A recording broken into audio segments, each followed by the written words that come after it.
Good day. Welcome to The Leader's Edge. And today it's season 10, episode 11. Guess what? We're going to be talking about the sublime power of rest. And back for a second time is one of our thought leaders, Eric Riego de Dios. Eric, please join us on the virtual stage. Good day, Dino. Good day, friends. Thank you so much for this engagement as well. And again, I appreciate this conversation because we are lending a great and optimal platform for our leaders community and HR community as well, so that we'll be able to exchange thoughts, ideas. So together we can uplift and enhance the overall community of leadership and HR practitioners within the Philippines. So thank you so much for this engagement again, Dina. You're very welcome, Eric. And I do remember the episode we had on transformational development. And so I'm going to put the link somewhere up here. Just click there, and then you'll be taken to that particular episode. So, Eric, just to remind our viewers a little bit about your background, could you share with us a brief look at who you are? I will be faithful to that description of brief. So let's try to do that. So I'm Eric Riego de Dios. I have 25 years of HR experience with Yeah. me, going through a lot of industries as well and different facets of HR. So I have been in from recruitment to learning and development, total rewards, even your employee industrial relations, or even offboarding. At a certain point in my career, I was the global process owner for hiring and retiring. So it's your Mm. end-to-end employee journey as well. So I've been in different industries, as mentioned before. So you have your manufacturing, logistics as well, banking and finance, technology, BPO, professional services. So I'm really am indebted to those industries and to the mentors that I have had, because I'm able to now share with a lot of people in the community as well and sort of get back so that we'll be aware and enabled as a community of leaders, so to speak. So that is me. Personal side, I am married with two dogs. I've been married for almost 20 years now. We'll be Wow. celebrating the 20th anniversary next Congratulations. year, May 7. And Yeah. In and advance. it's a great journey, and much like our professional journey, it is really engaging, enriching, and life transforming. Wow. Now, Eric, if you don't mind, I'd like to take a big picture to small picture approach to our discussion and ask you the first question that came to my mind right away because of your impeccable credentials. I was thinking, when you reflect on what you've been through, 25 years worth, which industry would you say is really in dire need of some kind of rest, yung pinaka-stress siguro, which would that be? Oh, yeah. So maybe my answer to that is actually dependent on where we are now and where the landscape is right now. And I would say it's the BPO industry. You Mm. know, it might not be a surprise, although this is also the prime industry that pumps in money for us and produces a lot of dollars for us as well. That's why there's a lot of focus in your PESA zone, economic zones, because we are inviting a lot of locators with us to Mm. have that growth spurt again after the pandemic. Of new jobs, and unfortunately our numbers for unemployment is going up again, so hopefully Mm. an invitation for global industries to relocate here and establish their shared services or business process outsourcing would be very helpful for the Philippines. That is the economic side of it, Dino. But as you know, there are things that would have to give in as well. Some things has got to give, right? And because of that, there are a series of reviews and studies that have happened in the last years where we say that among the different industries, and this is where I'm basing my my answer to your question, among the different industries, the BPO has seen the significant increase in terms of cases of hypertension, for example, Like, um, um, cardiac related diseases. About 5 years ago, mental health was not necessarily a buzzword, but lo and behold, when the pandemic erupted, it has been one of the main issues and concerns. So even before the pandemic, we're already hearing a lot of questions, a lot of noises about mental wellness and mm, mental well-being, and it's even ignited and sparked by some cases of suicide within the BPO sector. Of course, not a lot within the Philippines compared to the other countries in the world, but compared historically, there mm, is a greater number of occurrences and frequency. So we really have to be mindful as leaders, as proponents of in the industry, and as HR practitioners of this sort of um, not necessarily epidemic, but if we let our guards down, I won't be surprised it could be some form of epidemic in the future. So mm, that is my response to you. Maybe because we are challenged by, of course, the pressure, the speed of delivery, mm, and the very unique and sensitive circadian setup that we are, putting our people and associates in, mm, maybe because of business demands and client demands as well. mm.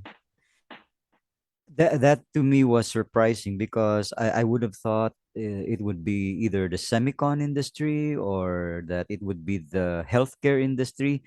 And yet, I can't help but agree because there is quite a lot of red tape that business process outsourcing personnel have to go through, and then deadlines that they have to meet. And so that could drive anybody past the breaking point.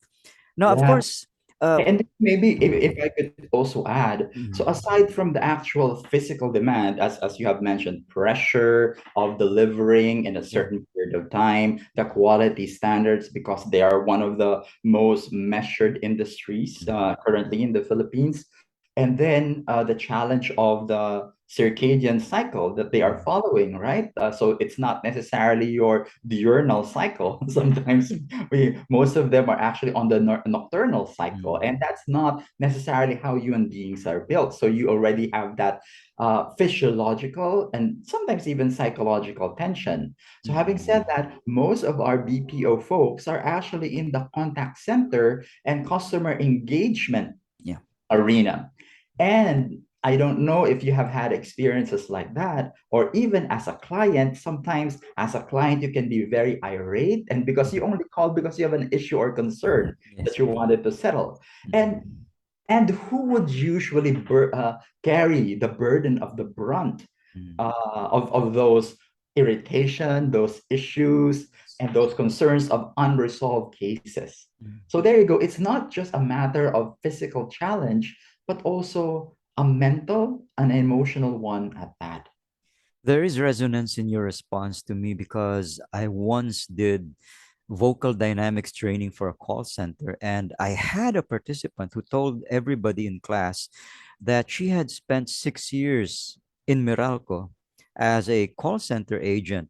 And everybody in my class stood up and we said, "We're not worthy. We're not worthy." And then she had this look of surprise. And I said, "I'll help you understand. You see, your classmates are coming from an industry where they handle a variety of calls. There are calls to inquire, and then there are calls for practical service, and of course, the call to complain. But you come from a utility where almost all the calls are to complain. So you lasted 6 years. And that's why we're saying we're not worthy. We're not worthy. Yeah, there's a lot of wisdom as well there. If you have been in the industry and you know that your life cycle is sometimes only pegged at 6 months or a year Yeah. at most before you transfer to another organization. But having said that, Dino, with utmost respect to the other industries as well, and you mentioned semicon, you mentioned the healthcare. Of course, they're facing their own challenges as well. True. We are, our friends from Deloitte and even Josh Burson would say that we are in the era of the overwhelmed employee. So Mm. regardless of where we are in the industry, we do face a lot of challenges. We are overwhelmed. We are emotionally drained. We are psychologically challenged. And thus for me, which brings me closer to, again, one of my advocacies actually is the power of rest and Mm. sleep. And I don't know whether we are already leveraging that, or are we already at the level of understanding and awareness of it. And if I may, let me just share a couple of slides so that it could spark some sort of our conversation and guide Please our do. ensuing conversation as well. So let me see whether you are already seeing my screen. It's there. There. Oh, by the way, Perfect. that's those are wonderful slides. Thank you, thank you. So yes, so I wanted to also paint a picture of how colorful our lives would be if we have leveraged the power, the sublime power of rest and sleep. And I want to enjoin you to understand the importance of rest in pursuing both professional and personal success. And they go hand in hand, Dino. Mm. But I think the first step for us to really understand the rest and sleep is to understand its nature. What is this all about? And as we all know, Dino, rest and sleep is part of the normal cycle of life. We see that in nature, we see that everywhere. The sun will set, the sun will rise. The tide will ebb and the tide will rise. So there is a cyclical rhythm, so to speak, into it. And we always say that change is the only thing that is constant, right? But even change in terms of its degree, it can sometimes be high or low. Mm. And essentially, even it is not in a constant stage itself, but it is there, but not in its constant stage and degree. And even in music, Dino, even in our conversation, it is not a worthwhile conversation if I'm the only person who is speaking and you are just, taking the other end of it. That's why I want this to be very interactive as well. And in music, the impact of any opera or any musical design would be less impactful if there is no rest. Even in your notes, there is always a rest, a note into it, right? So Yes. now the impact of silence can sometimes even be more powerful uh, Mm. than the actual big notes, Mm. right? So we have to understand how rest and action could actually play a pivotal role in our success because they go hand in hand. And we really have to manage them both for us to be very successful in all aspects of life because this is a principle of life and we should not deny this. We should be embracing this. Now, So before you continue, Eric, and I'm really just curious because I'm with you 100% that this is part of who we are. We need to have a chance to recover, to recharge. But just a little question. Does this mean that because we're human beings, we're not machines, we need to be able to rest? Even machines need to rest yes, sometimes. and maintenance and retooling, right? So True. So, just a side quick question is there any danger that businesses may seek AI or to replace people who break down because of fatigue with say automation? Because I'm seeing it now even in Facebook with those chat bots, for example. I know I'm not talking to a person, but somehow something is responding to me. Is there any real danger of that, or is that still far off into the future? I don't know how we will label something as dangerous or not dangerous, Dino, Mm. because we have to also be mindful of this is an opportunity, Dino, of really leveraging what we have. And AI, robotics, automation, I believe are tools and approaches and channels for human beings to become more productive. So even Mm. before in the first industrial age, so to speak, there is very minimal tools, right? So maybe we are already threatened by the fact that some of the blacksmiths might lose their job because the only thing that they can do is forge swords or tools and so to speak, and but there are new things that can be used already. So we are going into that cycle. Each industrial revolution would face some sort of cleansing, catharsis of what jobs, what roles would have to stay, and what jobs and roles will have to evolve or transform. And I'm not seeing that as a major threat or a danger, but it's part of the ongoing transformation of our industry and our life. So, in So other words, people, Eric, will probably sometime need to retool to work alongside automation and or say, maybe or no retool, correct, to your point. I think if we will say that it's a retooling in terms of us being able to identify new ways of working or harnessing our skills of discernment to leverage more on the human and softer side of things, which mm, robotics or AI could not be able to do just yet, mm, for example, then it would also be some sort of an evolution from a capability perspective. And that's why, ITBPAP is also challenging us and also trying to find ways on how we can upskill our current talent in the mm. marketplace so that the Filipinos will be ready for the next generation of roles and jobs that will be transferred or outsourced to us. Wonderful. Thank you for entertaining my question.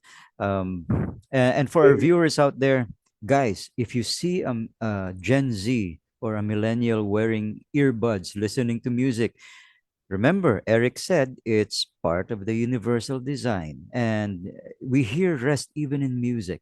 And so maybe that's part of how they cope with the stress. Back to you, Eric. Very true, very true. Thank you so much. So that is the first point that I wanted to make. Rest is part of our universal principle that we have to respect and embrace for us to be successful. So the cognizance and awareness of that could only lead us to also recognizing its importance. And you can just Google this up, and many literature would tell you that the rest is vital. And in celebration, Dino, of the World Mental Health Month, which is October, we really have to understand what is the role of rest and sleep in our overall mental well being.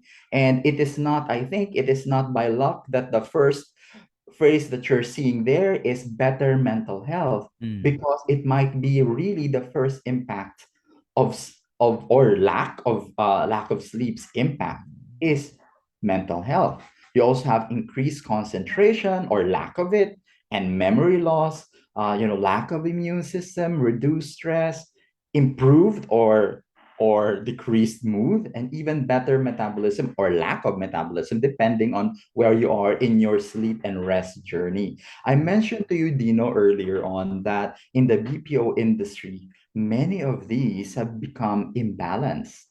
So I told you about the increase of reporting in terms of mental health issues. There are more people now claiming for mental health support requirements in HMOs. So our friends from, probably some of the top HMO providers could attest to that as well. And very specific to the BPO industry, because we only have recent studies there from ITBPAP. So mm. increased issues on this is very true in coronary and heart diseases as well. So maybe it has an impact in terms of your lifestyle, because if you're on a night shift, you have greater probability of reduced metabolism, Mm. therefore gaining more weight, therefore being more prone to obesity and probably prone to diabetes, for example. And all of these complicate each other and make each issue more complex than they are. So, especially when you have your pandemic, all of these are, in fact, comorbidities that can be considered that make you even more prone and vulnerable to further complications of the pandemic. So, just again, to just to yeah. validate, Eric, what you're saying, um I would have to mention to everybody that I'm seeing more and more in hospitals, a department called, or a doctor called, the sleep disorder specialist. There's more and more of that now. It started out at Cardinal Santos Hospital, and then it's showing up now in other major hospitals. And the second thing I'd like to say to validate what Eric is saying is that on many occasions at a BPO that's near where I shop for groceries, I have seen no less than 5 ambulances show up all of a sudden in front of that particular place. This is over a span of 6 months. So it's like almost every month somebody collapsed or somebody had a physical issue. So please listen to what Eric is saying, because you cannot ignore not having enough rest. On to you, Thank Eric. you, Dino, for those empirical examples. And definitely, this is something that we should not be ignoring. It is already the signs of the times. You see the writing on the walls. And I think being forewarned is being forearmed. So we already know this. It is, as you mentioned, more and more clinics and hospitals are putting in place departments for sleep disorder. And the literature is just. Uh, uh, there's a lot of literature in terms of the impact of lack of sleep or lack of rest, even at executive levels. And later on, I'll give you some examples, Lino, and probably also have your own set of examples to bring this to life, because this is real. These are things that we have to be addressing right now. So Mhm. when we talk about rest, we know that it is a pivotal part of the principles of life. It is important because it impacts our health and well-being, but we also have to understand that there are different types of rests, and one rest might not be able to solve all of our problems because it is multifaceted. You might be rested at one facet, but you might be forgetting some of the other more important facets, which we all have to be very aware of. Of course, we will not discuss about physical. We also talked about mental already. But I don't know whether you'll be surprised that there also has to be some sensory rest. So sensory rest, maybe from the cacophony of the noises. Maybe you live somewhere that is right along a busy street or an avenue, C5, EDSA, or whatnot. A lot of noise. Or maybe there is bright light because you live near some billboard and stuff that brings emits a lot of light at night, which again impacts your circadian Yeah. rhythm. And then also creative rest. Because I don't know, Dino, have you encountered this? I don't know if you're a writer. Sometimes you have a writer's block, right? Or a mental block. Mm-mm. Sometimes you engage in analysis paralysis because of, just too much focus, just too much exhaustion. You can't think of anything else and you just have to rest. You just have to have that, no sensory input or stimuli whatsoever, because you just need to release all of those things that are lodged in your mind or in your brain. Because if you don't empty it, nothing will come in, nothing Mm. new and valid and relevant will come in. Mm. We talk about emotional rest. So again, emotional rest. I don't know whether you are battered because you are in a very toxic relationship. You might have to have that kind of detoxification from a cooling off perspective, or just having some time for yourself. Even the most extroverted people would sometimes even need to rest as well. And that's very true, because we just have to have sometimes a connection with ourselves from time to time, not from others. And talk about others, it's social, but this social one is really more of your Facebook, your Instagram, and all of the other things that connects you, not even physically, even virtually, that makes you part of that network. Overall, it's good, but having too much of these things could also be toxic to us in the long run. Mm. And Eric, I guess this list is very instructional, because one of our guests, to the Leader's Edge, Vic Navales, owns his own business, and one of the ways that he recharges himself is he paints. He uh-huh. paints, and some of his works have gotten so good that he gets paid for it now. But it is one of the ways wherein he finds rest from his very busy job of running his own bakery business. And then when we look at emotional rest, I'm pretty certain many of our viewers are taking care of bedridden relatives, especially the elderly. It's no fun changing adult diapers, and you do that every day. And to prevent bed sores, you have to lift and move them. Mm. And they're just not only physically tired, but they're emotionally tired because they know the end game. In other words, they're Yeah. just helping to prolong. It's a waiting game. Yeah. It's a waiting game because there's no longer quality of life, but Correct. there's still life. And so they have to deal with that. So on many levels, they're really stressed out. And when you talk about sensory, yep, no wonder Michael Jackson bought a hyperbaric chamber. Even one of the world's greatest singers does have to enjoy silence from time to time.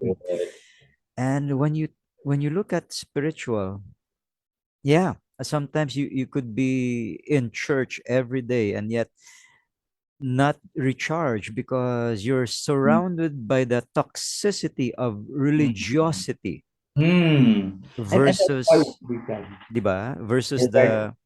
the truly rejuvenating power of a relationship, a Thank you, spiritual Dino. Thank you, relationship. Dino, for underscoring that because you might observe that from 1 to 6, it's all about avoiding Mm. them.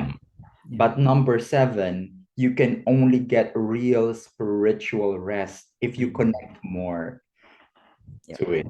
So that's the difference. And to your point, it's not about going to churches or attending mass or services. It's really all about connecting to the true source Mm. of energy or true source of revitalization or rejuvenation.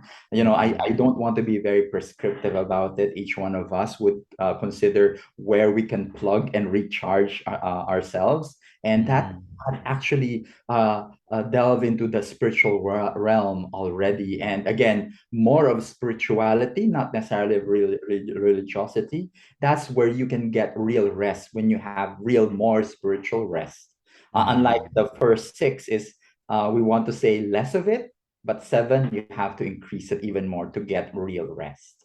Well, I remember, which is I think also related to this, that even from a physiological perspective, uh, I don't know, do you fast? Not voluntarily. It's because the pandemic has really messed up our schedules. You know what Yeah. I'm saying? Breakfast at 10, lunch at 3, and it's not like I'm not hungry at 12. It's just that the one in charge of cooking and preparing the food, my wife, is resting because she's Right. taking care of other things. And so everything is very topsy-turvy these days. Right. So that I can don't be I don't stressful. blame you. Yeah, I don't blame you, Dino. But I'm asking because that is a form of rest as well. Mm. Because resting from the normal cycle of eating. And I also remember because in the Bible, since you brought up the services and trying to put up a show, sometimes people would just brandish that they're fasting and they look so sorrowful, and then and you know that in the Bible, when you fast, you don't necessarily display it so that no one would really know, right? Yeah. But to our point, I think there is also wisdom in the Bible why we say when you fast, because when it's stated when you fast, it means that it's not conditional. It really is part and parcel of what is recommended from Mm. maybe from a spiritual perspective, because you feel yourself not because of the earthly nourishment, but of course of the spiritual nourishment as well, because you get to fill yourself with more of heavenly things rather than earthly things. So it Mm. is it is a part of rest as well, because Mm. it is physiologically resting your liver, your stomach, your enzymes, so that they could prepare for a bigger meal or a next meal, so to speak. And that's why probably why it is gaining more popularity, intermittent fasting, if you are familiar with that. So Yeah, there is yeah, a I've heard it. greater number of hours where you don't have to eat, and Mm, trying more and more to just eat in a very short period of time within the 24-hour window.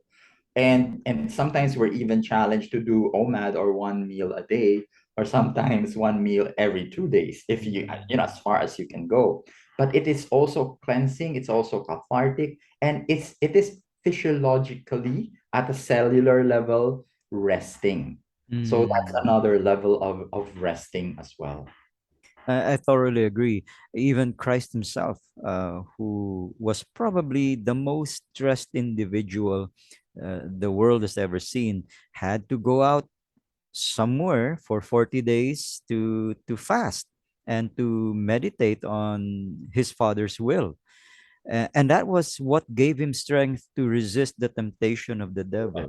Just fall before me and you can have these cities, etc., etc. So there is basis, scientific as well as religious, on Yes. what you're sharing. I cannot agree more. So definitely it's rest. So Jesus Mm, fasted, Jesus rested mm, because he knew that he would be face to face yeah. with a great challenge, and he was prepared for it because he rested. He prepared. Mm, He communed, seven rest type, spiritual rest with mm, his father. mm. And this allowed him to be refocused because there was a time he said, if this cup could somehow be taken away from me. But because of his rest, he did take moments to meditate and rest.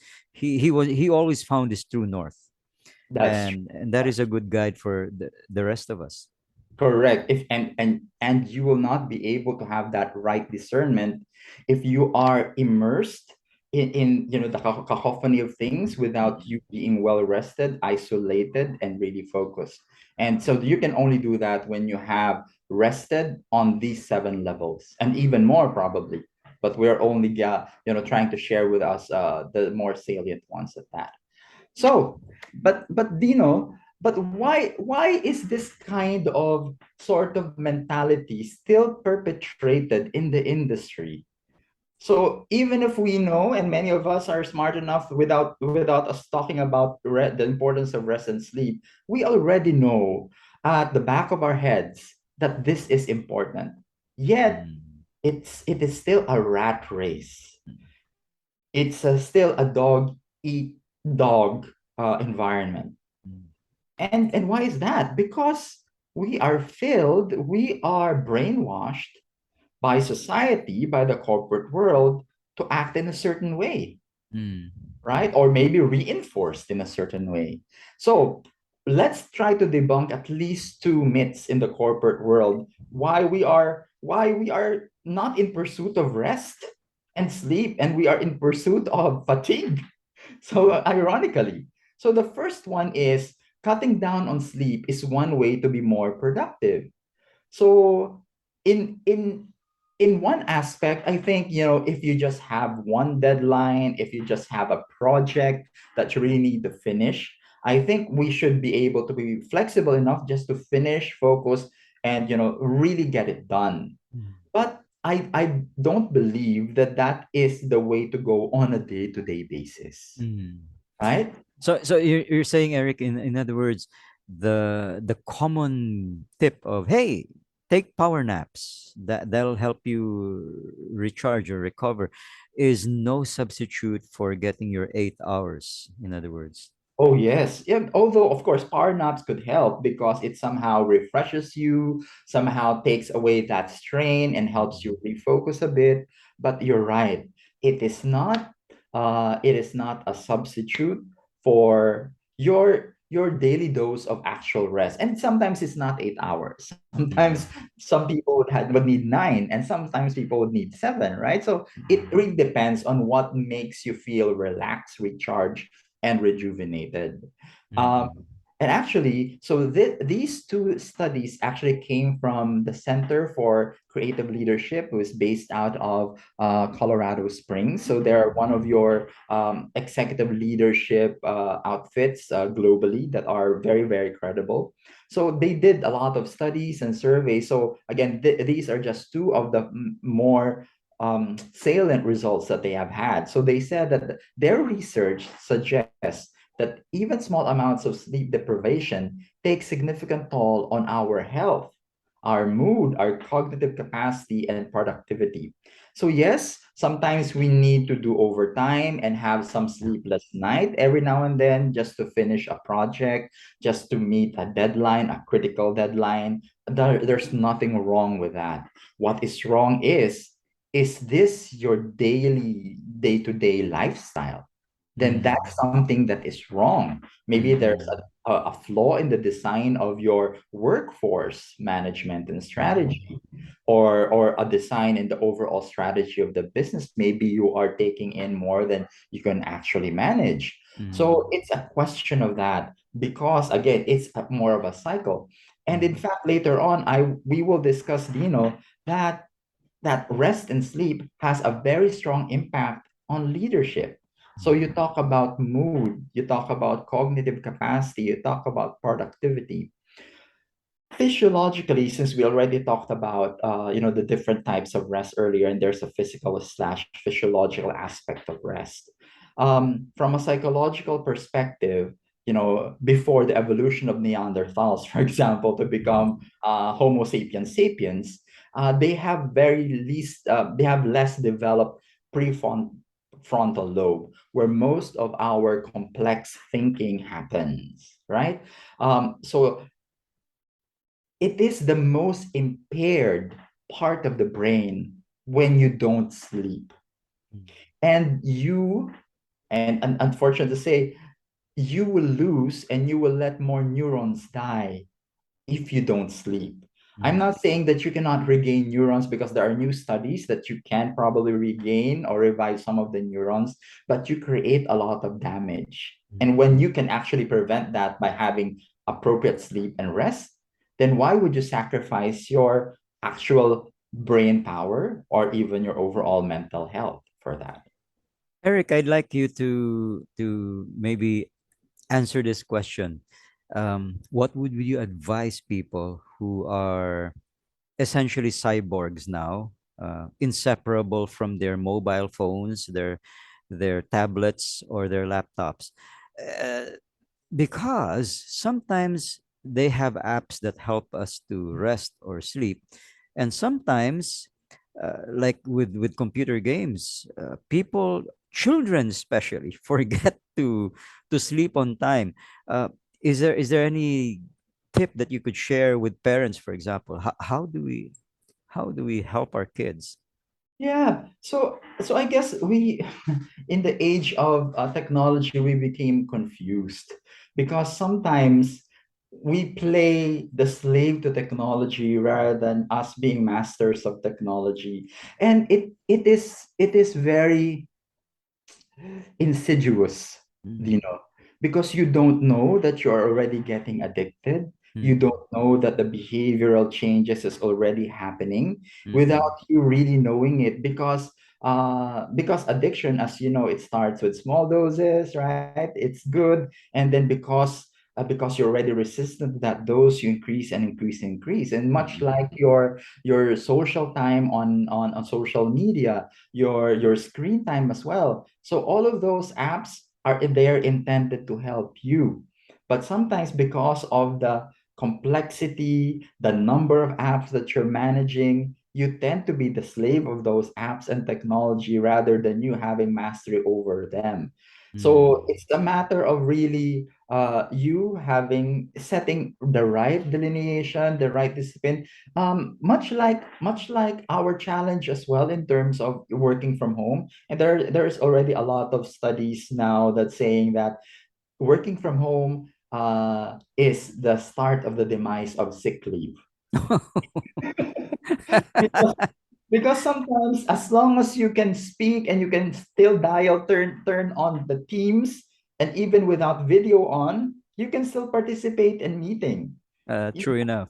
and sometimes so again, yeah, I'm not digressing from what you asked, but it is also technology, and Mm-mm. technology seems to be enslaving us rather than us being the master of technology to help us get our Mm. work done. So we have to be very discerning because again, health is somehow personal, much like how much sleep do you need? What kind of food do you need to eat? What Mm. kind of rest do you need to prioritize more? Like your friend, he is resting by painting. So Mm-mm.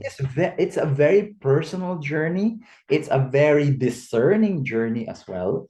And Mm. you will not be able to live optimally without you again resting and understanding what your body, what your mind really require for you to rest fully. So my advice is really, try to redeem, redeem the time, redeem technology, and really act because technology is, given to us by our Creator, by our Lord, to be our slave, to become for us to live better and fully. But the reverse is happening mainly because it's being used by the enemy Yeah. as a way to really deceive us and become the slaves of our own creation. Mm. Oh my goodness. And you know, you're right because the number two here is really talking about something that is very popular, not just in real life, but even in media, in the movies. Oh yeah.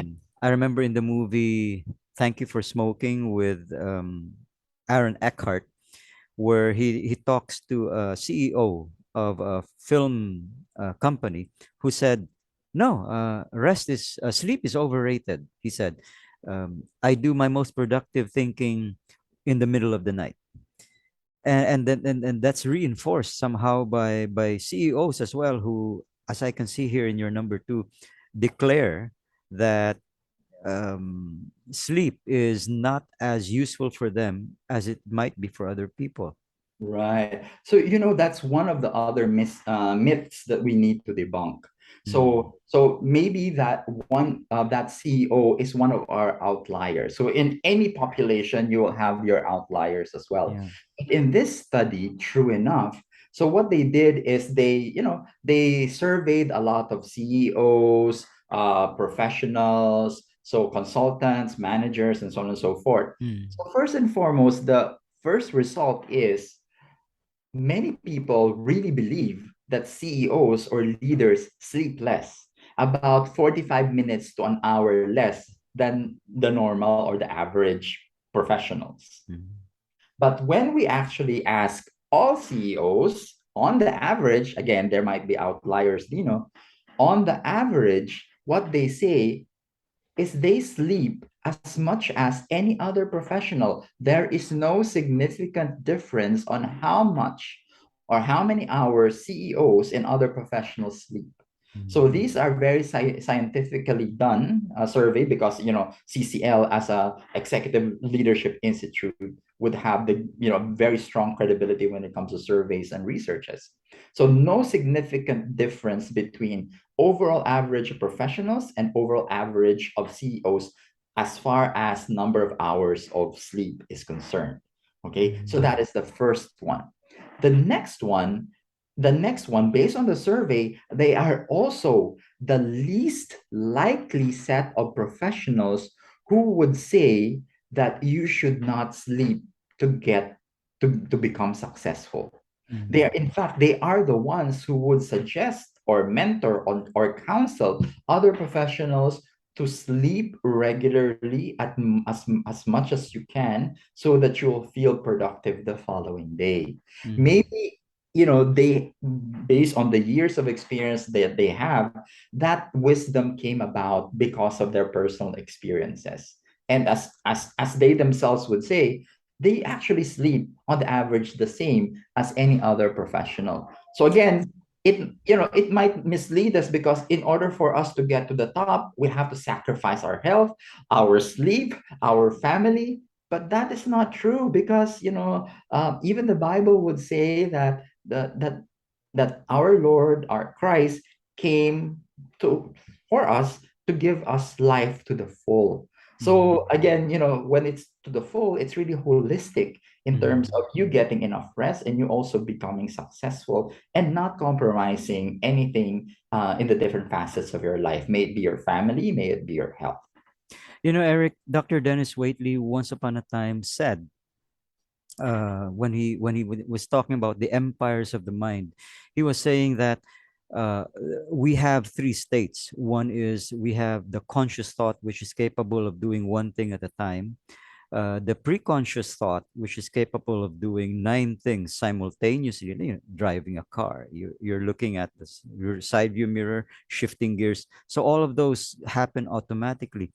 And then you have your subconscious, where you're capable of infinite things happening at the same time. And so what Dr. Waitley says connects very, very smoothly with common wisdom, where people will tell you, if you have a really big problem, sleep on it.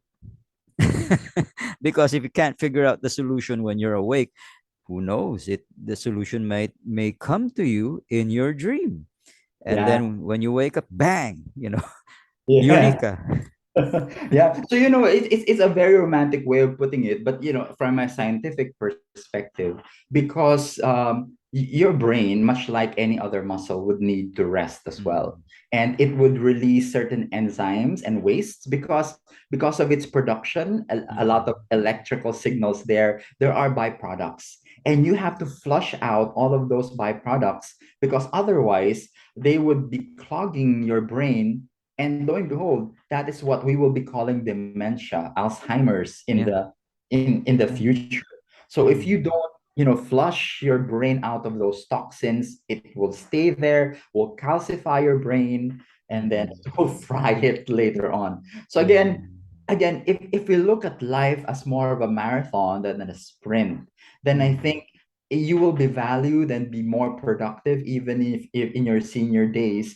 We don't want to just grow old gracefully. We also want to grow old lucidly, yeah. because we have to be very clear in our mind and spirit and Mm, our thoughts. And nothing more graceful and also thankful than a senior person sharing his stories or her stories to the children. And you cannot do that if you are not lucid, if you are mm, not clear at mind, if you're very forgetful, right? So Lola Bashang, can you just wonder why she is able to share stories to the children? Because she is still clear at mind, mm, right? So you can only do that. And if you envision yourself like that as a grandparent in the future or great great grandparent, wouldn't that be a wonder to behold if you are still able to lucidly narrate wonderful stories to your great great mm. grandchildren only because you're able to sleep well during your younger days?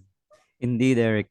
And if I may just interject briefly, if you have kids who show an interest with, say, Rubik's Cube, for example, or show an interest in playing chess, know that those are very mentally stimulating toys, which will help them much later on in life. Because even if you grow old, if you keep your mind active, then it's less likely to fall into dementia or into Alzheimer's. That is true. That is true. But you can only do so much because there are physiological factors that would Mm, impede you from really achieving that. And one of them is actually lack of sleep. So if you sleep well, then at least your brain is predisposed with proper exercise, mental exercise. I think it will be able to serve us much, much longer than we think. Eric, I think one of the reasons, major reasons why I managed to squeak past Spanish 3 in UP was, was I recorded the language in on a tape recorder. Okay, for you viewers out there, yeah, I get it. Dino comes from that age, tape recorders, blah, blah, blah, Walkman. But anyway, that device I put next to my ear, low volume, and I went to sleep hearing Spanish. And when I woke up, it somehow helped me when I went to class to speak better, more fluent Very Spanish, because I heard it when I was asleep and all the barriers were down. So the information just went in straight into my brain. I appreciate that, Dino, because I would like to support you because I am also part of that era. I don't know whether same era, Okay, but cool. yes, we went to the same Spanish three Mm. part of the curriculum, and I also borrowed cassette tapes in La Biblioteca de Instituto Cervantes. And Whoa, cool. yes, and I also listen because it's great segments, recorded segments of actual Madrileño speaking Spanish. So radio, televisión española. True. So yeah, so and then all your guards are down, no defenses. You don't have an opinion whether Spanish is good or bad. Yeah. It comes in there, and as you know, and you mentioned, the three phases, and there I said that there is a physiological aspect to it because when your brain rests, that that integration happens. Mm. And then you mentioned the subconscious as well. Those the links and the network of the different neurons, they come to life and they repair and update. So I guess it's not necessarily from your dreams, but it's already there. It just Mm. became clearer, it just became stronger because there are no wastes, there are no toxins in the brain. It's a lot clearer. So I think that's we're talking about some things like that, but somehow science is able to explain it, why it comes that way and why is it effective that way as well. Thanks for that. Yeah. So going back and trying to debunk the myth that top Mm. executives sleep less, and in fact, it's a moral obligation for us Yeah. leaders to really be the champion and lead the way, which leads me to this next slide, because I believe personally that rest is a leadership responsibility. When we put everything in the context of the corporate setup, it is our accountability as well. So, there are lots of literature, but I only gotten, about three salient ones of that, and one is an anecdote actually. So, HBR, not less than HBR would say, in two occasions, so one is from Dam and their Helm, and other one is from Barnes, that there is a proven link between effective leadership and getting enough sleep, Mm. and then sleep well and lead better. So these are not just hearsay, but these are proven Mm. researches from a very credible source, much like the HBR, Harvard Business Review. Mm. And based on their studies, and these are scientists and psychologists, based on their studies, and I think there is also some anecdotal truth into it. Sometimes you would ask, before you go to your boss, right? To your boss's room. For some people who already went there, you would already ask them, so how is the weather inside boss's room? Because you're the next one to go there, right? And sometimes we don't give enough importance to the kind of impact we have as leaders. Mm. Because even our mood, our slightest change of mood could really impact productivity, Mm. could really impact psychological health and safety, Mm. honesty, and maybe there is one potential risk or issue that one of your one downs would like to share with you, but because he is scared, because of your sudden mood change, you have lost the opportunity to address a potential risk. Right. Mm. There is also, Dino, another study going back to the IBPAP study about the BPO. They're saying that, and unfortunately I forgot to put it here. They're saying that out of the X number of instances of hypertension or sick leaves being registered by our employees and associates in the BPO sector, at the very least, 30% of that is caused by leadership failure. Leadership failure in a way of masyadong takot sa boss, Mm. or because masyadong mataray or masyadong nakakatakot or Mm. fearsome yung leaders natin, or being irrationally angry. Mm. So those are the causes of sick leaves. So whether physiologically or baka mental health and wellness naman yung impact or not, that is how we impact our people. And my Mm. question is that the kind of environment that we would want to have for our people and for our organization? What does it say about your leadership brand and our leadership value if it's the Mm. kind of leadership that we want to perpetrate in our corporate environment? I don't know whether those are baby boomers or Gen Xers uh kind of management way, 'di ba? Makuha ka sa sindak. But I don't think that that is the proper way of really addressing the current milieu and the current Mm. workforce population. We are living in a different Yeah. environment. There has to be the right balance of love and fear, or Mm. respect and love, so to Mm. speak, for us to be very effective at the workplace. I tend to agree, Eric, because um, I've spoken to a lot of different groups and a lot of different people, and they say it's difficult for an organization to succeed if the people are afraid to bring up bad news because of the way a leader might react. And so in situations like this, I always tell them, okay, guys, don't bring up bad news unless you have a solution already. Because the boss will tell you, it's not my job to solve problems, it's yours. My job is to decide. And so honor his need for that. And in relation to that, there's also some people who say, we don't mind people who bark at us because we know he barks at everybody. He has no favorites. Everybody is guilty until proven innocent. But you have a point because in today's pandemic world, we have phenomenon called the Great Resignation, and in the US, they have what they call a signing bonus, even for entry level jobs.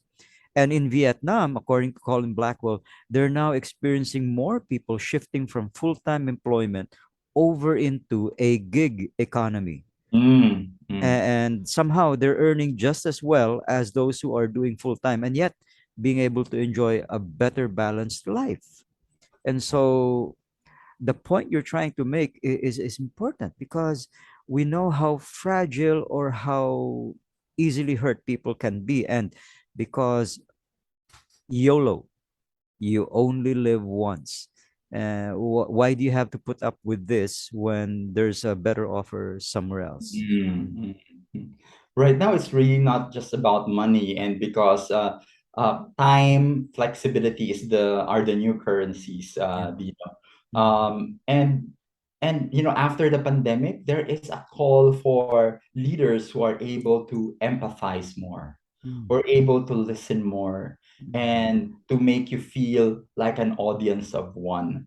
Mm. So I think gone are the days where there is real management by anger, or management by shouting. It's so 70s, 80s, or 90s. But the 21st century calls for a new brand of leadership where there is Mm. greater empathy, there is greater humanity. And it's a great opportunity, actually, because showing vulnerability, showing empathy, makes you more human, makes you more relatable. Because right now, you are not just being followed because you are a leader. You are being followed because you're able to show the true value of humanity. I think Mm. that's one of the new things that our millennials, the Gen Zs, are looking for in the changing landscape of the Mm. industry. So yes, so we have to be very, very mindful, and for us Mm. to create the kind of atmosphere that we want ourselves to be in, we have to have enough rest. Because True. one of the number sources of bad mood, or short temperedness, is lack of sleep. It Mm. doesn't take rocket science or a lot of research to have that. Lots of Mm. anecdotes and empirical data that would tell you directly that. And even Ariane Huffington of your Thrive company, of the Huffington Post as well, if you're reading her, she is one of those executives. We have a lot of literature about this, executives just falling down, collapsing, or even dying in the Mm. middle of their exercise routine, or in the middle of the day, just because of lack of sleep, or lack of personal health or awareness of it. she actually also collapsed because of burned out, and one day she actually personally collapsed, and that was her turning point because she Mm. was not sleeping enough. So Mm. she's now one of the proponents of actual sleeping your way to success. Now, so not figuratively, literally. So you have to sleep your way to success, because by sleep you get recharged, you become more productive, you become more balance in terms of your mood, in terms of your temperament. And that's how she's living, and she's now one of the utmost proponents of sleeping. Mm. So I'm also a subscriber to that principle. I'm glad you are, because so many of our colleagues have already passed away, gone too soon, and maybe it was COVID, maybe it was comorbidities, but I'd wager that a big part of it was knowing when to rest, not to take on too many assignments, especially back to back ones where you live in a suitcase and you never have any downtime. Yeah, and good thing that you brought that up, because another HBR article will tell you, and this is another very good research that they have done. Those who actually maximize their leaves, as opposed to don't those who don't take their leaves as often, they are the ones who are promoted more, Mm. and they are the ones who get higher bonuses. Mm. So maybe not just because of the factor of taking leaves, right? Because it only goes to show that they're able to manage their energy and their time better, as opposed to those who are not able to. So again, another insight probably is created because of that research. I'd quickly like to validate that one of the major banks here in the Philippines, multinational, routinely sent my best friend on vacation. And I told him, why don't you like to go on vacation? And he said, well, because it's the bank's way of finding out if I'm really needed in that post. Because if the department functions well, even when I'm not around, then they have a decision either to promote me or to remove me. But if it falls apart the moment I leave, then they're likely to either keep me or replace me. And so he said, because his department always functioned well, they kept sending him out on vacation just to do an audit, and they Yeah. kept promoting him That's until good. Good. after 20 years he retired as a vice president. And wow, all because he learned how to juggle his time and not be afraid of taking some downtime. Right. Don't be afraid. In fact, you should look forward to it, because it's again embracing that it's part and parcel of the principle of our life cycle, and it is Mm. important, and it impacts not only us personally but also the work environment, and because it is part of our leadership responsibility. So as leaders, let me just ask for a call to action. Mm. So we need to champion rest as leaders, as HR practitioners. And how Yes. do we do that? I just have here 5 points. It could be more, but these are the probably the more common items that we could easily take away. So again, first and foremost is take away the stigma. We have seen already that most of these thoughts of not sleeping, working very hard, corporate rat race, CEOs don't sleep, those are myths, and we have debunked them.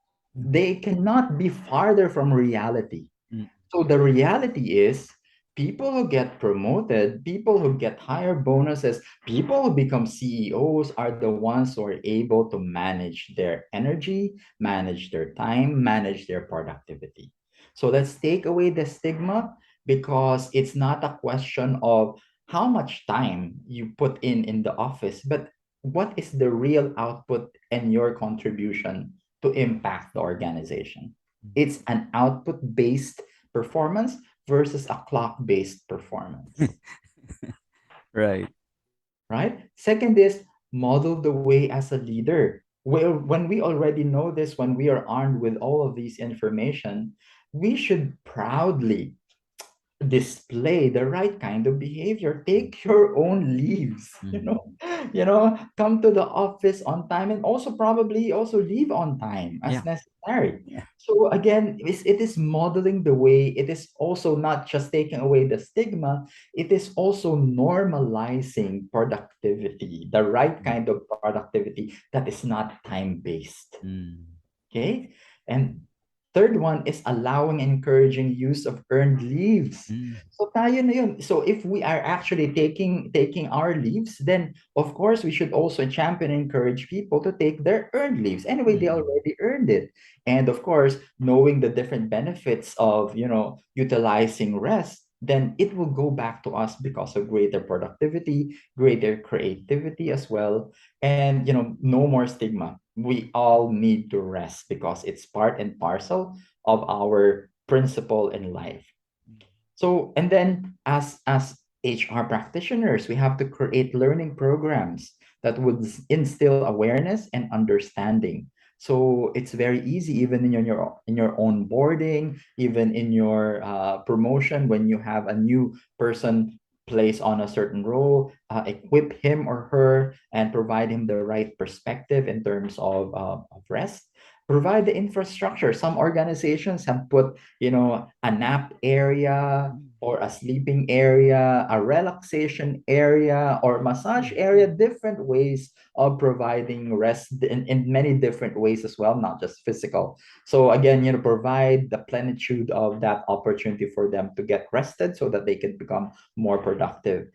And Mm. create the environment. Have an HMO probably that not only provides physiological support, but also mental health support, Mm. because that is not yet a part and parcel of your normal HMO program. So approach everything in a very holistic way, such that mental health and wellness is also approached in a very holistic way in terms of support, and crystallize those in terms of policies. Mm. So not just hearsay, and maybe sometimes it could be a source of chismis about favoritism. So make it a policy and make it as a norm. So it's consistently delivered across everyone because it is part of your value system. It's all about your management framework as well. So these are just some of the few things that we could take away as leaders, as HR practitioners, so that it's not just pie in the sky. We have to make this concrete, we have to make this actionable. Mm. I've seen some of this already beginning to take effect in organizations. One example would be Google, where they encourage their employees to have breaks.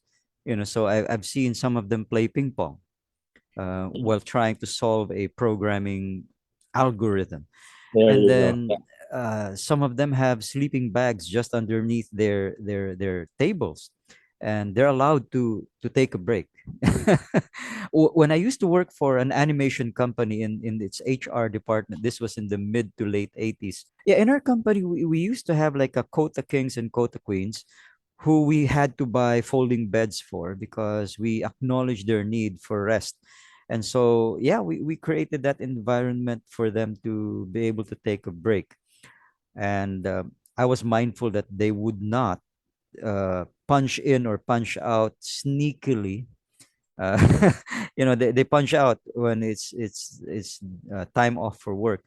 But quickly, I'd like to just add, Eric, that one of the best things that I saw was with the Ayala group, wherein they encourage their people to work smarter, not necessarily harder. And so they would encourage people to go home on time, Yes. rather than stay for overtime, because it's simply not healthy for them. So these are things that we both hope our episode, our interview, would influence thought leaders across our industries, that hey, we need to take a break, we need to learn to sleep, to rest better. Mm. To rest better, to sleep more. And Mm. again, it's really some sort of ongoing paradigm shift, so to speak. As you mentioned, we are already observing some transformation into the recognition and the importance of health and sleep, and some organizations are already adopting into it. But to your point, these are the organizations that are really at the forefront of the change. You mentioned Ayala, you mentioned Google, Mm-mm. but that the transformation does not end in those premier organizations. It has to be the norm across the Yeah, industry. So yeah. that is my dream, and that is my advocacy as well. That's why we need to further this, because if not, there will just be a great chasm between those that can really afford and do all of those changes versus those who would still remain in the darkness of still pushing for the rat race, still pushing for uh, time-based output rather than actual impact to the organization.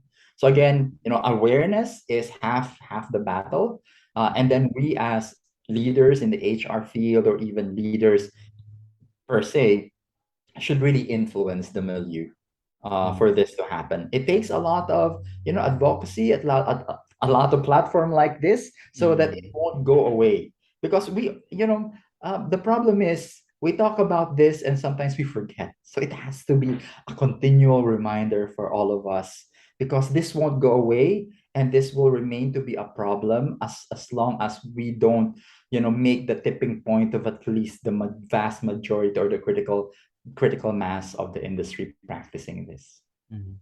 I'm sure, Eric, that like me, you've grown to love online courses rather than live ones, because we don't have to get stuck in traffic, and so we can sleep longer. That's also one of the perks, but of course sometimes we miss the interaction, but because it's kind of because again, we need to take a rest from social learning as well, and have a more Mm, in-person learning. So making it, variety is the spice of life, and make things a bit more interesting. mm. Uh, So let's give rest to, rest where rest is needed, and a mm. pause where pause is needed, so that we get to be excited by, the variety of things.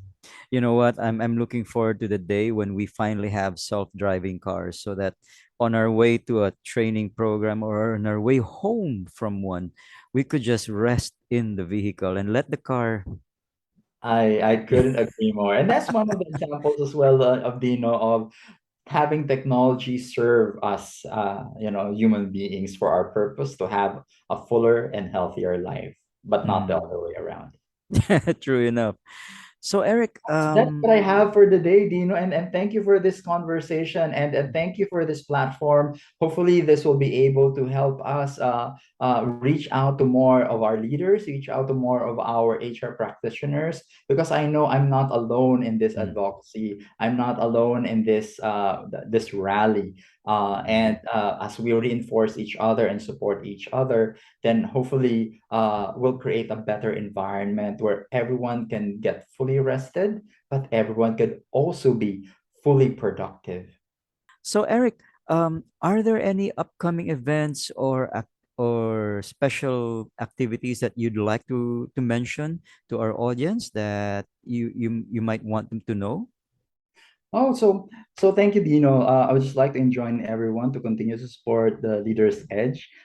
Here we have a platform that we could share ideas and like-mindedness in terms of supporting each other's advocacy. Because I know that there are many advocacies out there that would resonate to each other, but equally would need support from each other as well. So as we rally behind each other, I hope that we can create a better environment that is healthy, that is productive, that is creative, that is fuller in many aspects of life. So thank you for the opportunity, Dino, and talk to you soon. You're very welcome, Eric. And I'm sure that if people want to reach out to you, that they'll easily find you on LinkedIn, on Facebook.